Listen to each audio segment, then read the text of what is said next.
சிந்து பைரவி சீரியல்ல அடுத்த வாரம் என்ன நடக்க போகுது அப்படிங்கிறத பார்க்கலாம். இப்ப சிந்துவும் நானும் காதலிக்கிறோம். அதனால தான் பார்த்தீங்கன்னா, டைவர்ஸ் கேட்டு சிந்து கோர்ட்ல அப்ளை பண்ணுனா அப்படிங்கிற மாதிரி ஒரு பொய்யான கேஸ உருவாக்கி அந்த கேஸ் போய்க்கிட்டு இருக்கு. இப்ப இதுல முடிவு பண்ண வேண்டியது பார்த்தீங்கன்னா, நம்ம சிவா தான். சிவா சிந்துவோட சேர்ந்து வாழ விருப்பம் இல்ல அப்படின்னு சொல்லிட்டா, இப்ப சிவாவுக்கும் சிந்துவுக்கும் டைவர்ஸ் குடுத்துட்டு, சிந்துவ இந்த பொய் குற்றச்சாட்டு வைக்கிற அரவிந்தோட சேர்த்து வைக்கிற மாதிரி கேஸ் போய்க்கிட்டு இருக்கு. இதெல்லாம் நம்புற மாதிரி இல்ல. இப்படி ஒரு கேஸே நடக்காது.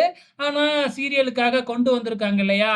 ஆனா இப்ப நம்ம சிவா என்ன செய்ய போறாப்ல அப்படின்னு பார்த்தீங்கன்னா, அரவிந்த் குடுக்குற அந்த ஃபோட்டோ ஆதாரத்தெல்லாம் பார்த்துட்டு, இதெல்லாமே பார்த்தீங்கன்னா, கம்ப்யூட்டர்ல டிசைன் பண்ணுனது. இப்பலாம் ஏஐ டெக்னாலஜி எவ்வளவோ வந்துருச்சு. ஸோ இந்த ஃபோட்டோவெல்லாம் ஒரு சாட்சியா கண்டிப்பா எடுத்துக்கவே மாட்டாங்க. ஸோ கண்டிப்பா இவன் ஒரு ஃப்ராடு. வேணும்னே தான் பார்த்தீங்கன்னா, பொய் சொல்லியிருக்கான் அப்படிங்கிறது சிவாவுக்கு நல்லாவே தெரியும். ஏன்னா, சிந்து எந்த அளவுக்கு தன்ன காதலிக்கிறா அப்படிங்கிறது சிவாவுக்கு நல்லாவே தெரியும் இல்லையா? என்னதான் ஃப்ராடுத்தனம் பண்ணி தன்ன கல்யாணம் பண்ணிக்கிட்டாலும், சிந்து கண்டிப்பா அவன காதலிச்சிருக்க மாட்டா அப்படிங்கிறது 100%க்கு சிவா தெரியும். ஸோ, அதனால சிவா பார்த்தீங்கன்னா, அவன் ஃப்ராடு அப்படிங்கிறத நிரூபிச்சுருவாரு. அது எப்படி அப்படிங்கிறதையும் வெயிட் பண்ணி தான் பார்க்கணும். நன்றி.